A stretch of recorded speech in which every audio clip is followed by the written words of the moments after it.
pamilya ang nahihirapang tugunan ang kanilang mga pang-araw-araw na pangangailangan. Karamihan sa kanila ay tahimik na nagpapatuloy sa buhay sa kabila ng mga pagsubok at paghihirap. Ikaw, kabarangay, ano ang nararamdaman mo kapag nakakakita ka ng pamilyang salat na salat sa buhay? Dear Papa Dudut, magandang araw po sa inyo at sa mga kabarangay ninyo. Itago nyo na lamang po ako sa pangalang Bella. At gusto ko pong ibahagi sa inyo ang lahat ng hirap at pagsubok na pinagdaanan ko. 3 po kaming magkakapatid sa pamilya namin at nakatira lang po kami sa barong-barong na bahay sa isang squatters area dito sa probinsya. Ang papa ko po ay isang construction worker at ang mama ko naman ay isang selbedora sa isang maliit na kainan. Kahit na may mga trabaho po ang mga magulang ko ay hindi pa rin po ito naging sapat para matustusan ng lahat ng mga pangangailangan namin. At dahil walang-wala po kami, ito rin ang naging dahilan kung bakit elementarya lamang ang natapos ko.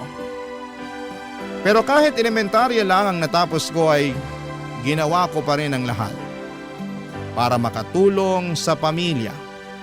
Lalong-lalo na at ako pa naman yung pinakamatanda sa aming magkakapatid.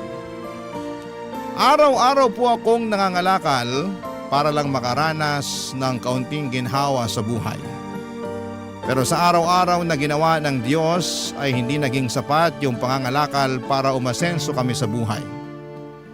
Kaya ng mga panahong yon ay dito ko napagtanto na kung gusto kong umasenso sa buhay, kailangan kong makapagtapos ng pag-aaral.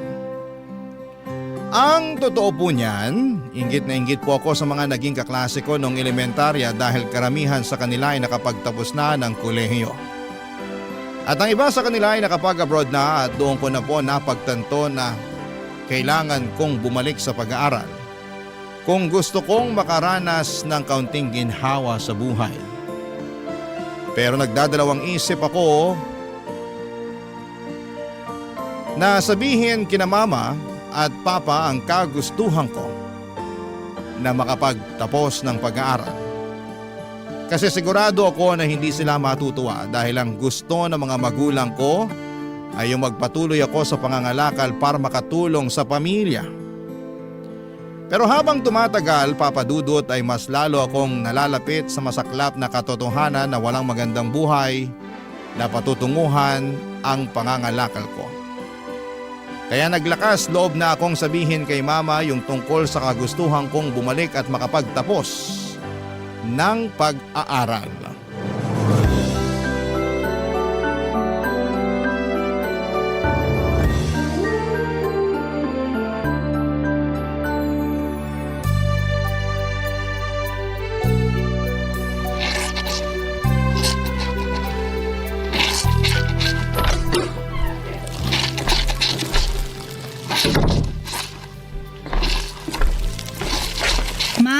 Ba't naglalaba pa kayo? Gabing-gabi na. Oh, Bella, ba't ngayon ka lang? Pasensya na po. Matumal kasi yung pangangalakal kanina eh. Ay, debale na lang. May awa ang Diyos. Suswertehin ka rin bukas. Eto po pala, may dala akong bihon at sardinas para sa atin. Ay, salamat naman sa Diyos. Sigurado akong matutuwa yung mga kapatid mo niyan. Ay, siya nga pala. Yung mga kapatid mo natutulog na at yung papa mo naman, ayun, nakatulog na rin. Napagod yata sa trabaho niya sa construction. Kumain na po ba kayo? Pinagtitiisan na lang muna namin yung natitirang tuyo kanina. Tapos nangutang na lang ako ng 1 kilong bigas dyan sa kapitbahay natin. Hindi na kasi nakatiis yung mga kapatid mo eh. Tapos yung papa mo naman, sa susunod na linggo pa sasahod. Ako na pong tatapos dyan sa mga nilalaban nyo. Matulog na po kayo. Ay naku, hindi. Kailangan na kasi ito bukas eh. Ay, mas madali matatapos to kung pareho natin pagtutulungan. Sige ho, tulungan ko na po kayo. Pero ma, huwag niyo pa rin kalimutan na magpahinga ha. Ay naku, hindi pwede. Tuloy-tuloy yung mga gastusin dito sa bahay, kaya dapat tuloy-tuloy din ang trabaho. Pero baka kayo naman ang magkasakit niyan. Anak, hindi uso sa ating mga mahihirap ang magkaroon ng sakit. Para lang yan sa mga mayayaman. Kayo po talaga. Hirap na nga tayo sa buhay, nagagawa niyo pang magpatawa. Anong gusto mo gawin ko? Maglupasay ako dyan sa sahig habang iniisip kung gaano kahirap ang buhay natin? Hindi naman po sa ganun. Pues kung ganon, tulungan mo na lang kami ng papa mo. Kasi sigurado ako na kapag naubos na yung sardinas at bihon na dala mo, mahihirapan na naman tayo nito. Bati niyo na lang po gamitin yung ibabayad sa inyo dito sa labada. May utang pa ako sa amo ko. Kailangan kong bayaran yun kasi kung hindi, sigurado ako na hindi na ako pauutangin nun. Ma, may gusto sana akong sabihin sa inyo. Ano yon? Gusto ko po sanang bumalik sa pag-aaral. Bella naman, hindi na nga sapat yung kinikita namin ng papa mo. Tapos ngayon, gusto mo pang bumalik sa pag-aaral? Ano ka ba naman? Wala tayong pera para dyan. Kung hindi niyo po kaya, wag po kayong mag-alala. Gagawa po ako ng paraan. Mag-working student po ako. Huwag ka nang magmatigas. Hindi ako makakapayag dyan sa gusto mo mangyari. Ma naman! Ni minsan ba hindi kayo nangarap ni Papa na magkaroon ng maganda at maginhawang buhay? Yang pangarap na yan, para lang yan sa mga mayayaman. Hindi tayo mayaman, Bella.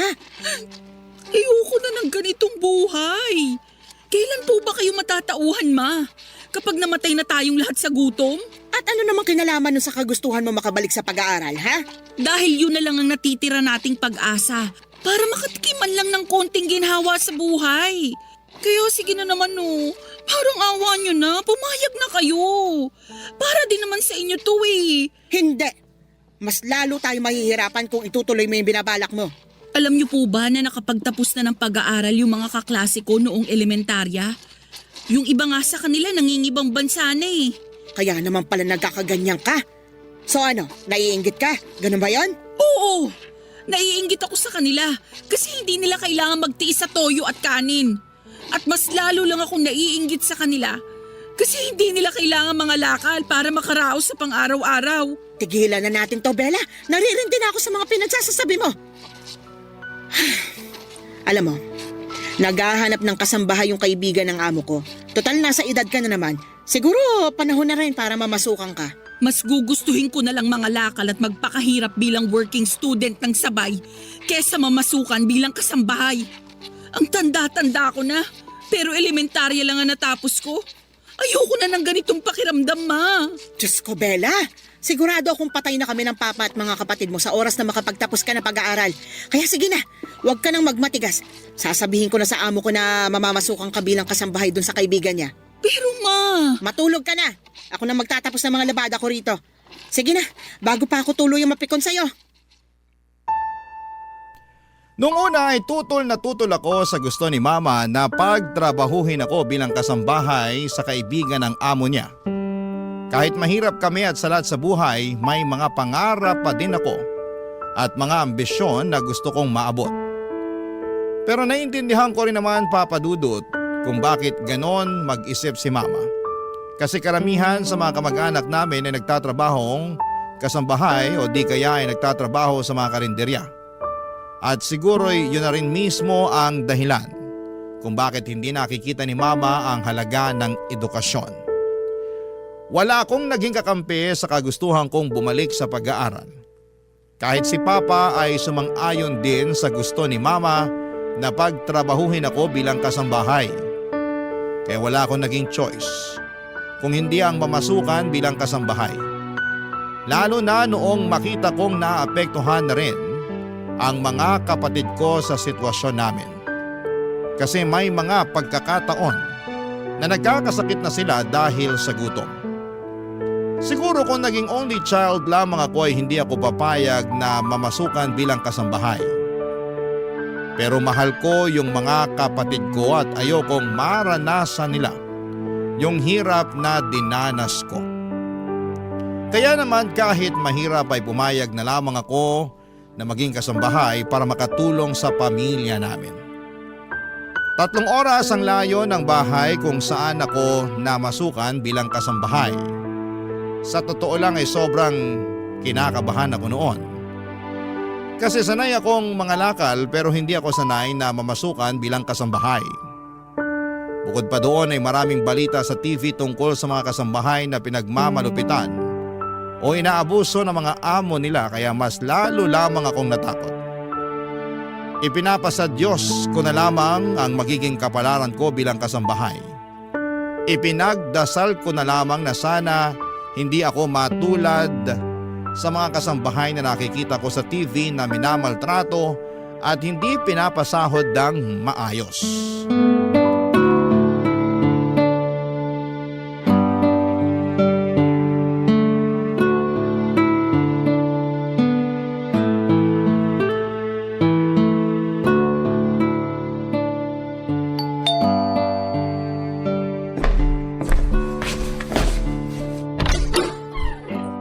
Ikaw na ba yung kasambahay na pinadala ng kakilala ko?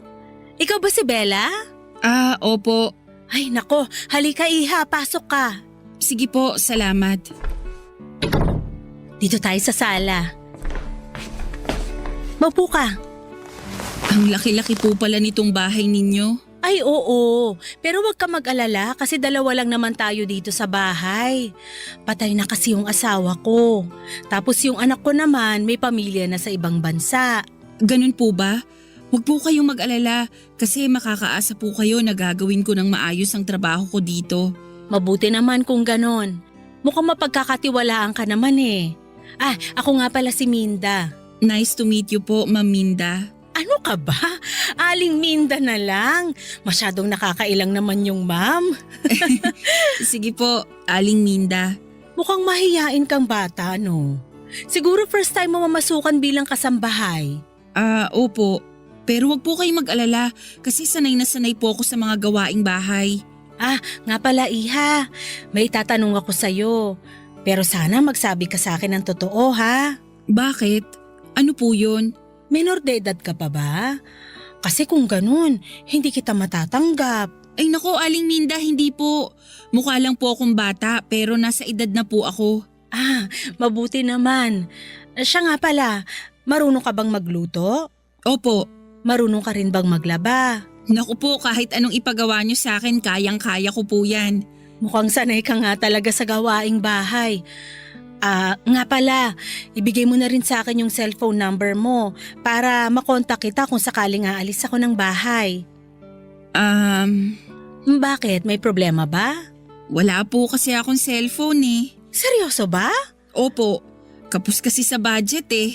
Nako, kawawa ka naman pala. Teka lang ha, diyan ka lang. May kukunin lang ako sa drawer.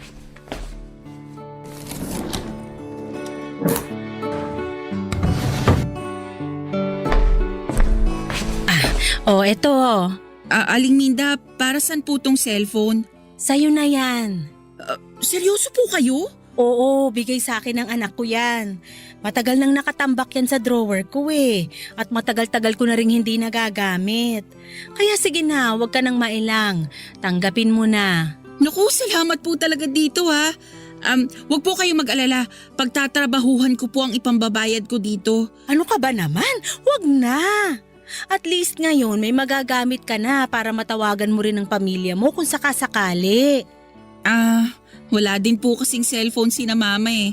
Pero di bali na lang po kasi nagbabalak na naman na akong ibili ng mumurahing cellphone si mama kapag sumahod na ako. Nakakatuwa naman. Napaka-family oriented mo naman palang bata ka. Pero ipapaalala ko lang sa'yo ha, na wag mong kalilimutan ang sarili mo. Matuto kang mag-ipon habang bata ka pa. Opo. Aling Minda, salamat po talaga ha. Ano ka ba? Wala yun. Siya nga pala, halika dito. May papakita ko sa'yo. Dalin mo na rin yung mga gamit mo. Sige po.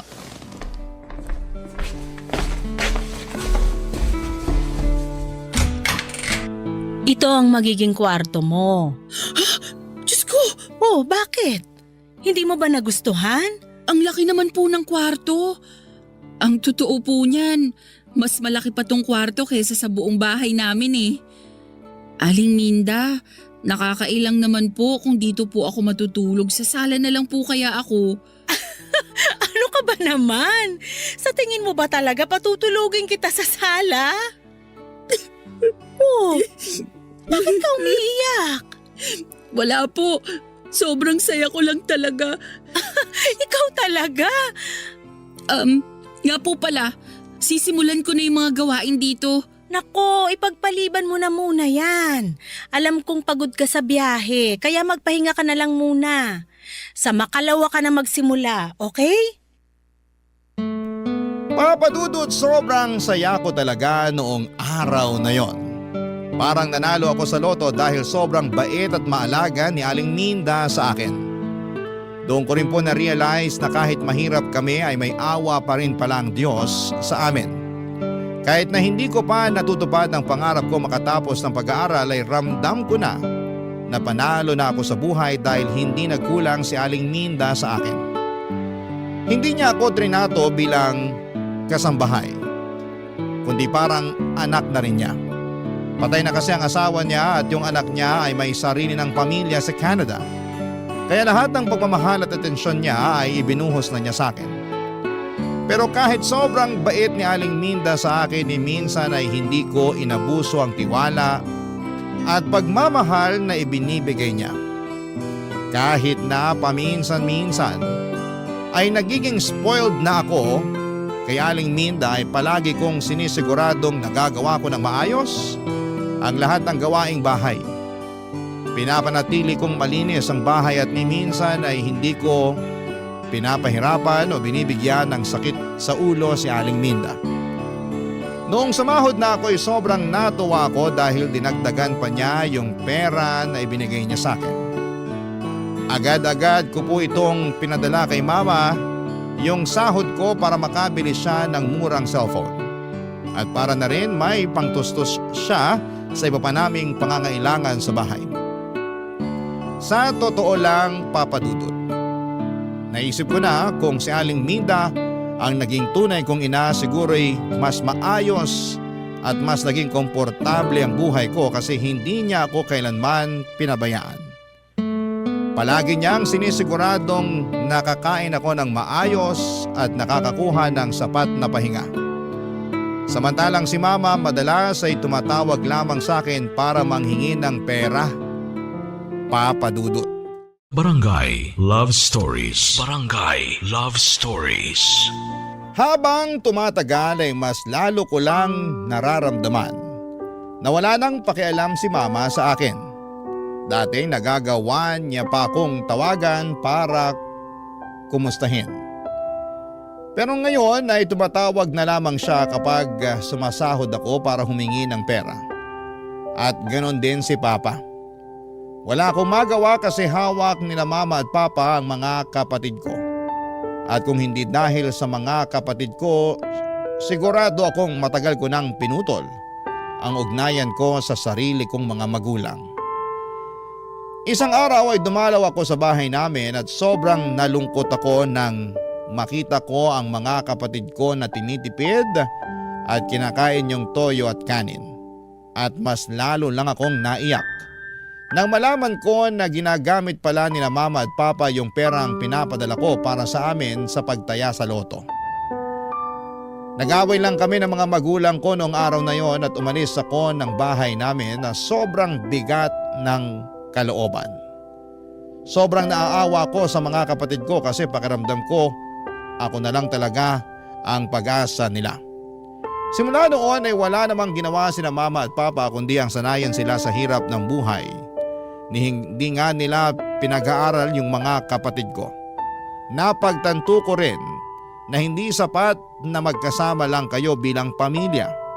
Ano ang silbi ng isang buo at kumpleto na pamilya kung puro hirap lang naman ang pinagdadaanan nyo? Pinili ko na lang itago yung sama ng loob ko kina Mama at Papa. Napagtanto ko rin na mas makakabuti para sa akin kung itutuon ko na lang ang atensyon ko sa mga gawaing bahay para hindi ko masyadong naiisip yung sitwasyon ng pamilya ko.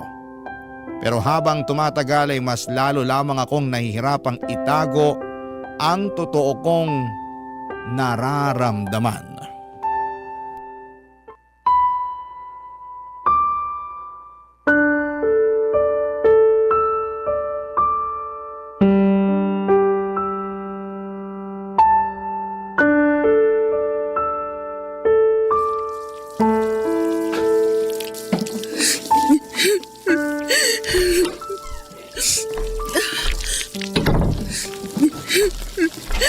Uy, Bella! Tamang-tama, bumili ako ng fried chicken at spaghetti. Halika dito, sabayan mo na akong kumain. Oh, halika lang. Umiiyak ka ba?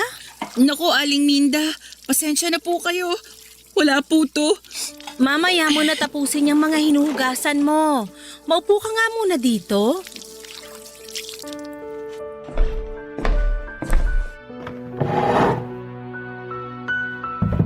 Bella, iha, tapatin mo nga ako. May problema ka ba? Pasensya na po talaga kayo, Aling Minda. Okay lang po ako. Ay, ang ayaw ko sa lahat yung pinagsisinungalingan ako. Sige na, magsabi ka sa akin ang totoo. Ano ba kasing problema, ha? Si Mama po kasi. O bakit? May masama bang nangyari sa mama mo?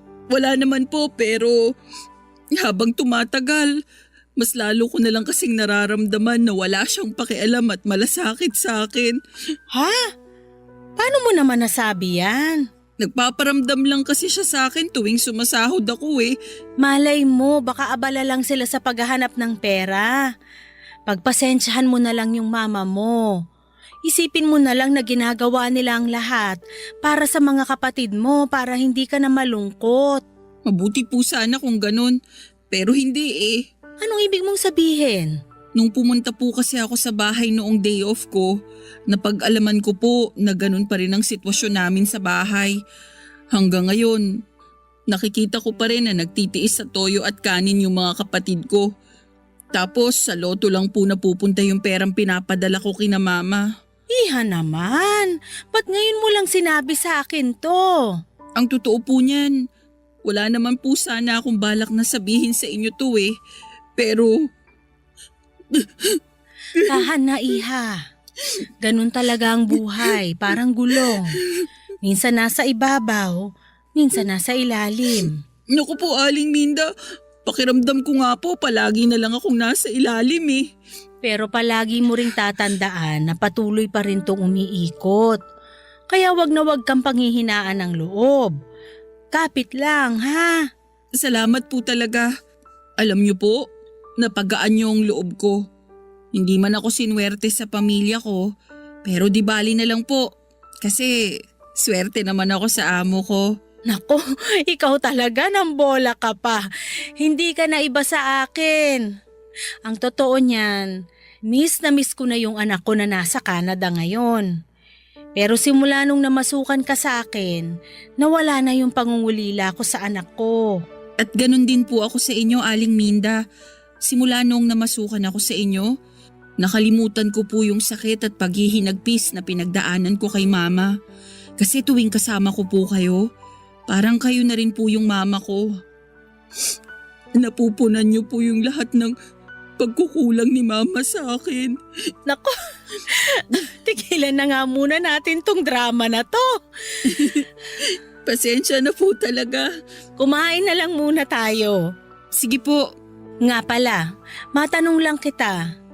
May bala ka pa bang bumalik sa pag-aaral? Yun na nga po eh. Matagal ko na pong pangarap na makapagtapos ng pag-aaral, pero dahil kapos kami sa pera, hindi na ako nakatungtong ng high school. So ibig mong sabihin, elementary lang yung natapos mo? Parang ganun na nga po. Naku Bella, sobrang mahalaga na nakapagtapos ka, iha. Kung hindi ka nakapagtapos, mahihirapan kang makamove on sa buhay. Iba pa rin yung nakapagtapos kasi dito ka nagkakaroon ng mga opportunity para magkaroon ng mas magandang buhay. Kaya ikaw, pagdating ng panahon, sana tapusin mo yung pag-aaral mo, ha? Siyempre naman po, Aling Minda. Sa katunayan nga, may naitabi na po akong ipon. Talaga ba? Opo, nang dahil na rin sa inyo. Hindi po kasi kayo kuripot tuwing nagbibigay kayo ng sahod eh. Naku, wala yun. Ano ka ba? Deserve na deserve mo yung binibigay ko sa yung sahod. Kasi nakikita ko yung sipag mo sa pagiging kasambahay ko. Alam mo ba na yung dati kong kasambahay dito? Naku, sobrang tamad. Kailangan ko pang utusan para lang gumalaw. So ano pong nangyari sa kanya? Ayun, pinalayas ko. Naku, kawawa naman pala. Mabuti na lang talaga at ginawa ko yon. Kasi kung hindi, malamang hindi kita makikilala. Kung sa bagay.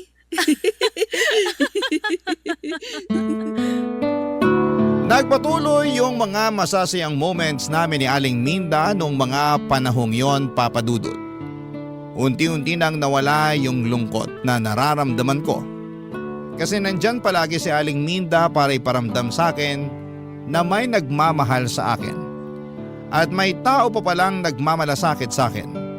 Habang pinaparamdam sa akin ni Aling Minda yon, kabaliktaran naman ang nangyayari kay Mama. Ganon pa rin siya. Tumatawag lamang o nagpaparamdam lang kapag sumahod na ako. Nung unay nahirapan akong tanggapin yon, pero habang tumatagal, unti-unti ko na ring na-realize na hindi na talaga magbabago si Mama. Mahirap mang tanggapin ang katotohanan, pero kailangan. Nang mga panahong yon ay inisip ko na lamang yung mga kapatid ko. Mahal ko sila. Kaya nagpaalam ako kay Aling Minda na gusto kong umuwi sa bahay namin tuwing Sabado at Linggo para makasama ko sila. Mabuti na lamang at pumayag si Aling Minda. Kaya tuwing umuwi ako ay lagi kong sinisigurado na may sapat na pagkain sina Mama at mga kapatid ko. Nilinaw ko rin kay Mama na ayoko na silang makita na kumakain ng toyo at kanin. Akala ko noon ay tuloy-tuloy na talaga yung mga magagandang nangyayari sa buhay ko. Pero isang araw habang papunta ako sa palengke, may nangyari na hindi ko po inaasahan. Na-snatch yung bag ko at kasama sa natangay noong snatcher ay yung wallet ko at yung pera na ipapadala ko sana kay Mama. Mabuti na lang po talaga at hindi natangay yung cellphone ko kasi nasa bulsa ko yon. Aligaga at nataranta ako noong mga oras na yon. Hindi ko alam kung ano ang gagawin ko dahil malaking pera yung nawala. Hindi ko na nagawang ilihim ang nangyari, Papa Dudut, at sinabi ko pareho kay Aling Minda at kay Mama ang kalagayan ko ng mga panahong yon.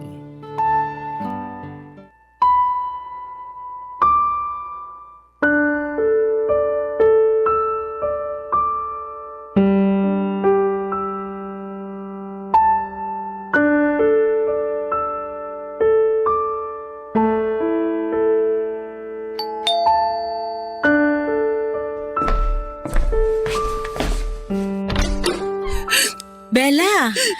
Huya! Ano nangyari sa'yo? Bakit ka umiiyak?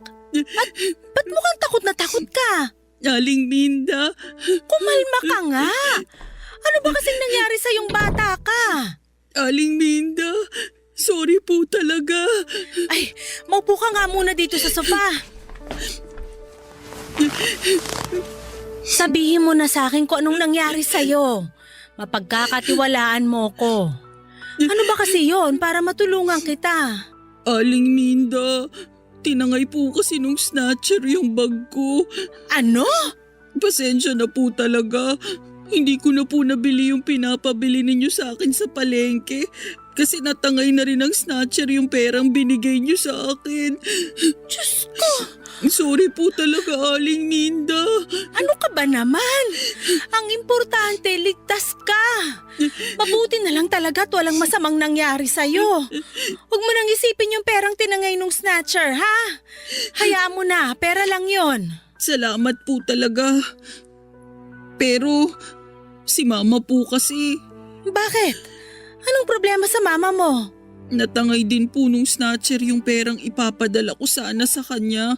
Sigurado kung maiintindihan ka ng mama mo, Bella. Matutuwa yun na ligtas ka. Sana nga po. Aling Minda, labas muna ako saglit ha. Tatawagan ko lang si Mama. O sige.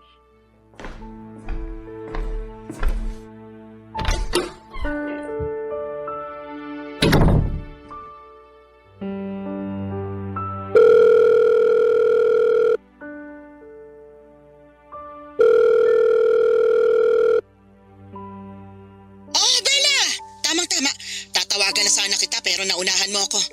Ma, may sasabihin po sana ako sa inyo. Bakit? Ano yon? Ma, Hindi po muna ako makapagpapadala sa inyo. Ano? Pambihirang buhay to. At bakit naman, Aber? Tinangay po kasi nung snatcher yung wallet ko eh. Tanga-tanga mo naman. Hindi mo na ba talaga ginagamit ang utak mo, ha? Sandali lang, may utak ka nga ba? Alam mong may laman na pera yung wallet mo pero hindi mo iningatan. Hindi ko naman po ginusto yung nangyari eh. Ganyan!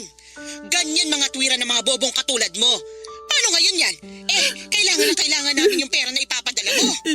Utang na loob, ma. Nabiktima po ako ng snatcher. Takot na takot po ako nung tinangay ng snatcher yung bag ko. Oh, so kaninong kasalanan yan? Hindi ba't kasalanan mo?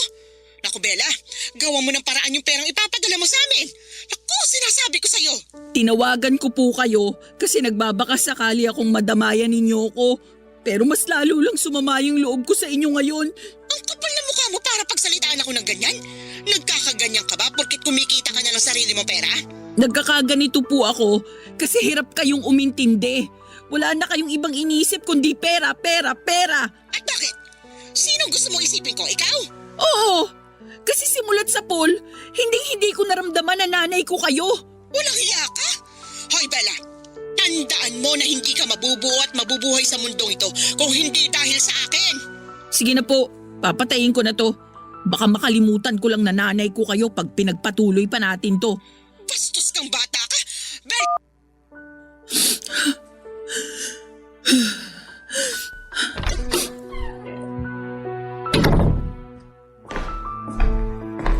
O Bella, ba't namumulay ang mga mata mo? Pasensya na po kayo, Aling Minda. Huwag niyo na lang po akong intindihin. Siguro hindi naging maganda yung usapan niyo ng mama mo, no? Nako, huwag kang mag-alala. Pahihiramin na lang muna kita ng pera para may maipadala ka sa mama mo. Huwag na po, Aling Minda. Sigurado ka ba? Opo. Masyado na po kayong maraming naitulong sa akin. Ang kapal naman po ng mukha ko kapag tinanggap ko pa yung inaalok nyo. Sige, pero ganito na lang ha. Bibili tayo ng mga groceries para may maibigay ka sa mga kapatid mo ngayong weekend pag uwi mo. Okay na ba yon? Aling Minda, maraming salamat po talaga. Ano ka ba naman? Maliit na bagay. Hindi ko po talaga alam kung anong gagawin ko kapag wala kayo. At hindi ko rin alam kung anong gagawin ko kapag may nangyaring masama sa'yo. Basta simula ngayon magdodoble ingat ka na ha. Opo. Nang mga panahong yon, Papa Dudut ay napapagaan pa ni Aling Minda ang nararamdaman ko. Pero habang tumatagal ay hindi na naging sapat yung pagdamay sa akin ni Aling Minda. Kasi tuluyan na akong kinain ng depression. Nung una'y nagagawa ko pa ng maayos ang mga gawaing bahay. Pero habang tumatagal, unti-unti na akong nawawala ng gana sa buhay. Pero kahit na sobrang bigat na ng nararamdaman ko, pinilit ko pa rin na magtrabaho. Pero bigla-bigla na lamang akong napapaiyak ng walang dahilan. At habang tumatagal ay napagtanto ko na malalim at matindi ang sugat na iniwan ni Mama sa puso ko.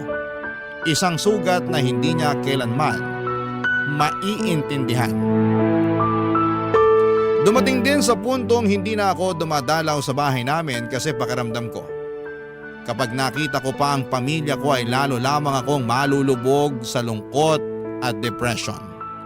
Nakokonsensya din ako kapag naiisip ko yung mga panahong yon kasi alam kong napabayaan ko ang mga kapatid ko dahil lang sa hindi namin pagkakaintindihan ni Mama.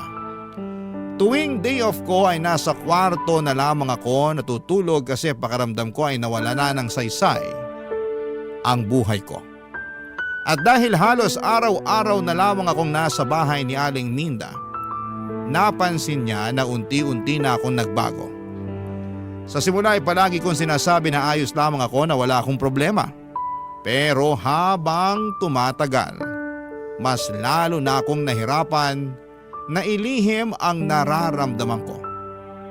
Unti-unti nang bumigat ang loob ko at hindi ko na maitago ang lungkot at sakit sa puso ko. Dahil dito Papa Dudut, hindi na rin napigilan ni Aling Minda na mag-alala sa akin. Barangay Love Stories. Barangay Love Stories. Sinabi ko kay Aling Minda na magre-resign na lamang ako bilang kasambahay kasi hindi ko na talaga nagagawa ng maayos ang trabaho ko dahil sa depression. Pero hindi pumayag si Aling Minda. Sa halip na paalisin ako ay binigyan niya ako ng 2 linggo para makapagpahinga ng maayos. Binigyan pa niya ako ng sapat na pera at sinabi niyang baka panahon na para bumalik ako sa bahay namin para ayusin ang mga hindi pagkakaintindihan namin ni Mama. Ang sabi niya, yun lang daw ang makakatulong para mawala yung nararamdaman kong lungkot at depression. Pagkalipas nga ng ilang araw, pumunta na ako sa bahay namin. Sobrang nagulat ako nang makita na mas lumala pa pala ang sitwasyon. Napansin kong nangangayayat na ang mga kapatid ko at ang mas malala pa diyan. Ako ang sinisisi ni Mama dahil hindi daw ako nakapagpadala ng pera. Sinabi ko kay Mama na handa akong isantabi ang mga alita namin at magpapadala ako ng pera ng regular para sa mga pangangailangan ng bahay. Pero sinabi ko rin sa kanya na kapag nalaman kong hindi niya napapakain at naalagaan ng maayos ang mga kapatid ko ay hindi na ako magdadalawang isip na isumbong siya sa mga otoridad. Pakiramdam ko ay natakot siya sa sinabi kong yon kasi bigla siyang nanahimik. Hindi ko na naubos yung 2 linggong pahinga na ibinigay ni Aling Minda. Bumalik ako kaagad sa bahay ni Aling Minda at sa paglipas ng mga buwan, nagagawa ko na rin ang maayos ang trabaho ko at regular na ulit akong nakakapagpadala ng pera. Tuwing bumibisita ako sa bahay namin ay nakikita ko na maayos na nakakakain at mas maganda na ang kalagayan ng mga kapatid ko. At para sa akin ay sapat na yon. Noong mga panahong yon ay wala na talaga akong pakialam kay Mama. Ang importante na lamang para sa akin ay yung mapabuti ang kalagayan ng mga kapatid ko.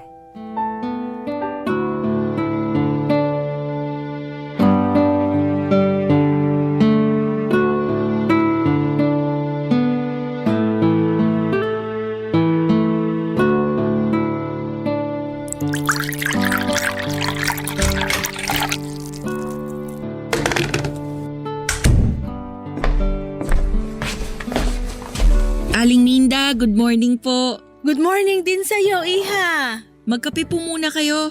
Maraming salamat. Gusto niyo po ba ng makakain? Pwede ko po kayong ipagluto. Wag na, okay na ako dito sa kape. Sige po, balikan ko na lang po kayo. Tatapusin ko na muna yung mga labada. Sandali lang, maupo ka muna dyan. Bakit po? May kailangan po ba kayo?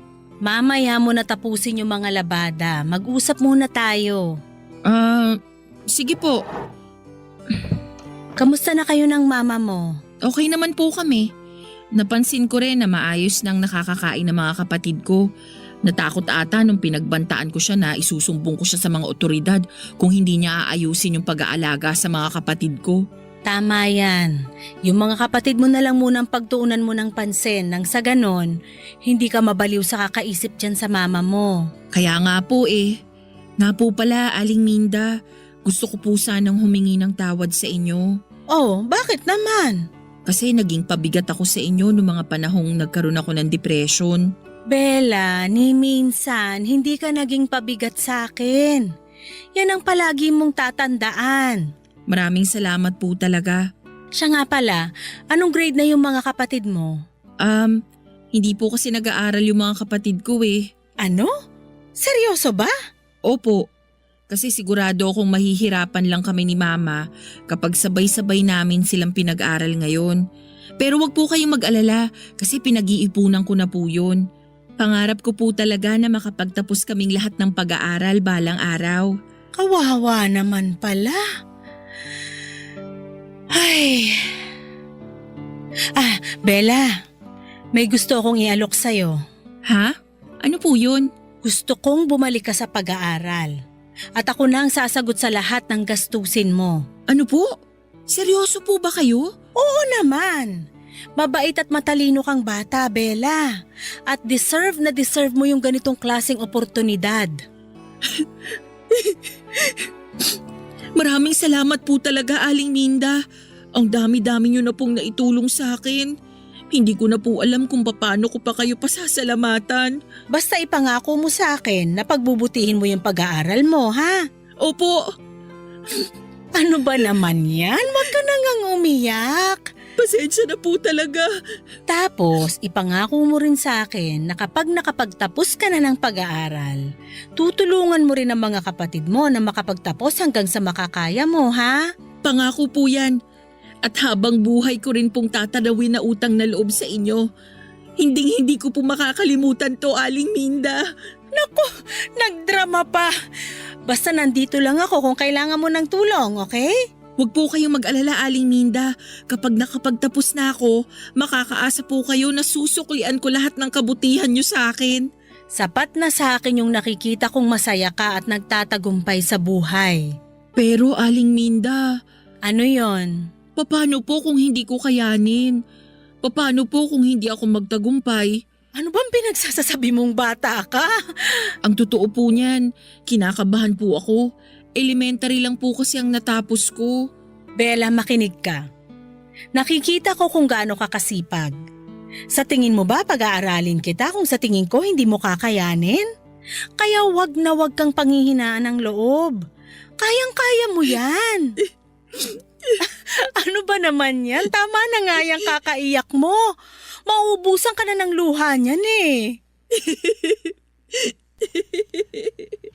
Yun na po ang pinakamasayang araw ng buhay ko, Papa Dudut. Nagsimula na po akong mag-enroll sa high school at tuwing uwian at tuwing wala po akong pasok ay patuloy pa rin po ako na naninilbihan kay Aling Minda. Sobrang bait niya talaga kasi kapag napapansin niya na pagod ako sa pag-aaral ay pinapayuhan niya ako na magpahinga muna. Pero pinilit ko po talaga na gawin ng maayos ang mga gawaing bahay habang nag-aaral kasi tinuturing ko po na malaking utang na loob ang pagpapaaral sa akin ni Aling Minda. Ang totoo po niyan ay sobrang nakakailang po noong unang araw ko sa eskwela kasi halatang halata na ako yung pinakamatanda sa klase namin. Pero habang tumatagal ay napagtanto ko na iba-iba ang takbo ng buhay nating lahat at hindi ko kailangang ikumpara ang sarili ko sa ibang tao. Natutunan kong maging matatag at magtiwala sa sarili kahit na medyo iba yung landas na tinatahak ko kumpara sa mga naging kaklase ko. At isa pa, Papa Dudut, hindi nawala yung kontrabida kong nanay kasi mas lalo lang siyang nagalit noong napag-alaman niya na babalik na ako sa pag-aaral. Nag-alala siya kasi baka hindi na daw ako makapagpadala ng pera sa kanya. Pero nilinaw ko kay mama na kahit nag-aaral ako ay bibigyan pa rin ako ng sahod ni Aling Minda at patuloy pa rin akong maninilbihan. Kaya makakaasa siya na regular pa rin na magpapadala ko ng pera sa kanya. Pinilit kong patunayan sa kanya na kaya kong pagsabayin ang pagtatrabaho at pag-aaral para sa kinabukasan namin ng mga kapatid ko. Aaminin ko rin po na habang tumatagal, mas tumindi lang ang galit at tampo ko kay mama. Ang tingin po kasi niya sa akin ay parang isang alkansya lamang na pwede niyang basagin kung kailan niya gusto. Pero sa kabila ng lahat ng iyon ay pinili ko pong huwag na lamang magpakaalipin sa sama ng loob. Patuloy na lang akong nag-focus sa sarili ko at sa mga pangarap ko para sa kinabukasan. Lagi ko rin pong iniisip ang mga kapatid ko na kahit na anong mangyari kailangan kong maging matatag, hindi lang po para sa sarili kundi para na rin sa kanila. Lumipas ang ilang taon ay nakapagtapos na rin po ako ng high school sa wakas. Hindi po naging madali yung mga pinagdaanan ko pero proud na proud ako sa sarili ko kasi kinaya ko yung hirap at pagod na kinailangan kong pagdaanan bago ako nakapagtapos ng high school. At ngayon po ay mas matibay at buo na ang loob ko na harapin ang mga hamon ng buhay dahil napatunayan ko sa sarili ko na kaya kong magtagumpay kahit anumang pagsubok ang pagdaanan ko.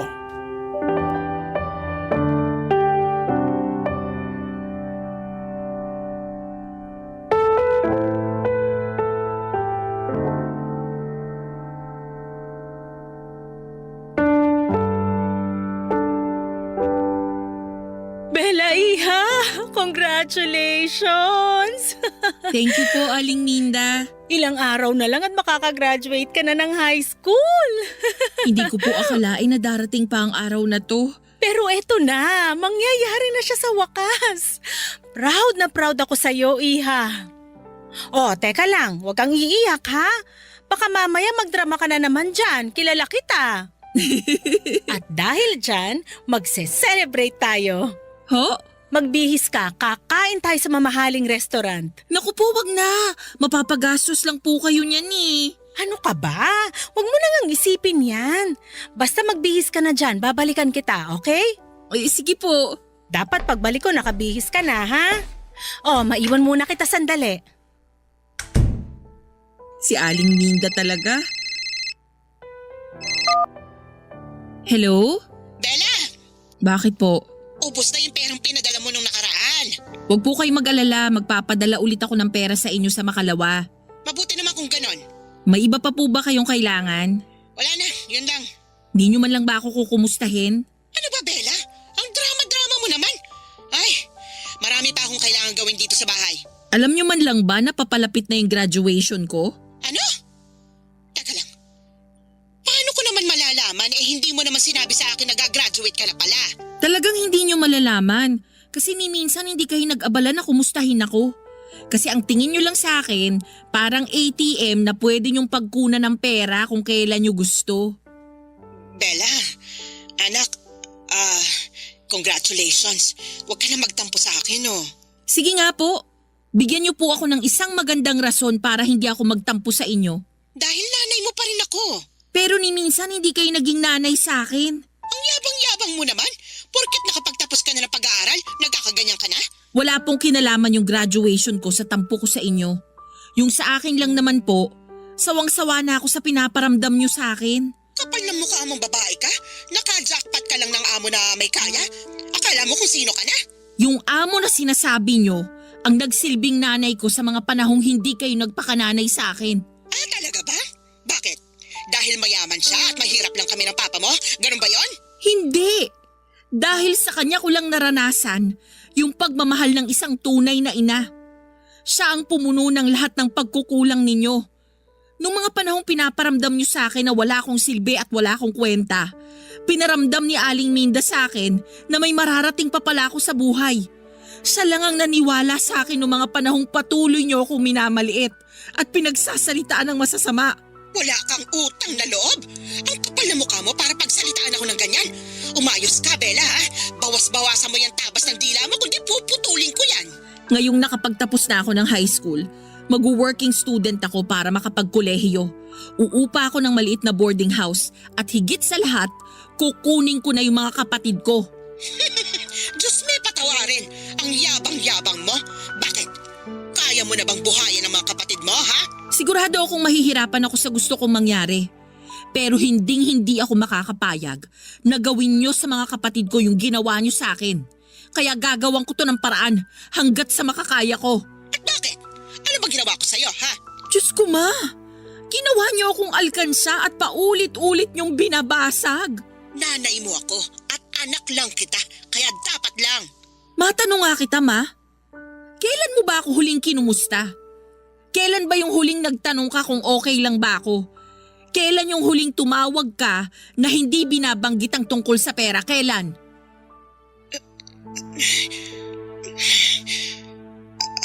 Di kayo makasagot, no? Pues ako na po ang sasagot para sa inyo. Kasi ni minsan, hindi nyo ako naisip. Sige na po, tatawagan ko na lang kayo ulit kapag handa na yung pera ninyo. Siguro ay marami sa mga kabarangay ninyo ang iisipin na mayabang o hambog ako, Papa Dudut. Pero tiniis ko po ang pang-aabuso ni Mama sa akin ng ilang taon. Siguro kaya ko nagawang sagutin si mama ng ganon kasi napuno na ako sa pagmamalupit niya sa akin at may hangganan din naman ang pasensya ko. Pero sa puntong ito ay handa na akong manindigan at ipagtanggol ang sarili ko laban sa mga taong umaabuso sa akin. Lumipas ang ilang araw at sa wagas ay nakapagtapos na rin po ako ng high school. Si Aling Minda ang umakyat sa entablado para isabit sa akin ang medalya ko. Sobrang saya ko po noong araw na yon at makalipas ang ilang linggo, sinabi ko kay Aling Minda ang kagustuhan ko na makapagkolehiyo. Umupa ng maliit na murang boarding house, maging working student at higit sa lahat ay kunin ng mga kapatid ko. Noong una ay sobrang nagulat si Aling Minda dahil alam niyang hindi ito magiging madali kasi hindi naman daw kalakihan ang allowance na natatanggap ng mga working student at sigurado din siya na may hirapan lamang ako sa pag-aaral ko kung maghahanap pa ako ng additional income. Kaya makalipas ang ilang araw, inalok ako ni Aling Minda na handa raw siyang tulungan ang mga kapatid ko. Nung una ay tumanggi ako pero nagpumilit siya hanggang sa pumayag ako. Napagkasunduan namin ni Aling Minda na kapalit ng pagpapatira niya sa amin ng mga kapatid ko sa bahay niya ay patuloy pa rin ako na maninilbihan sa kanya kahit na nagwo-working student ako. Ngayon po ay nasa kolehiyo na ako at nag-aaral sa kursong Mass Communication. Ang mga kapatid ko naman ay pinag-aaral na din ni Aling Minda at para makabawa ay sinisigurado kung palaging maayos at malinis ang bahay. Sobrang saya ko dahil mukhang nagkakasundo si Aling Minda at ang mga kapatid ko. Siguro hindi na siya nagdalawang isip na kupkupin sila dahil hanggang ngayon ay nangungulila pa rin siya sa anak niya na nasa Canada. At nang kinuha ko ang mga kapatid ko kay Mama, hindi na po siya tumanggi. Siguro ay alam na niya na mas magiging magaan ang buhay nila ni Papa kung wala na silang pinapakain. Kaya pumayag din sila na kunin ko ang mga kapatid ko. Hanggang ngayon ay wala pa akong kontak kina Mama at Papa at wala rin akong balak na kausapin sila. Panahon na lamang ang magsasabi kung kailan ko sila muling mapapatawad. Papa Dudut, dito ko na muna tatapusin ang kwento ko at maraming salamat po at binigyan ninyo ako ng pagkakataon na maibahagi sa inyo at sa mga kabarangay ninyo ang pinagdaanan ko. Ang inyong forever kapuso at kabarangay, Bella. Kwentuhan naman tayo dito sa comment section.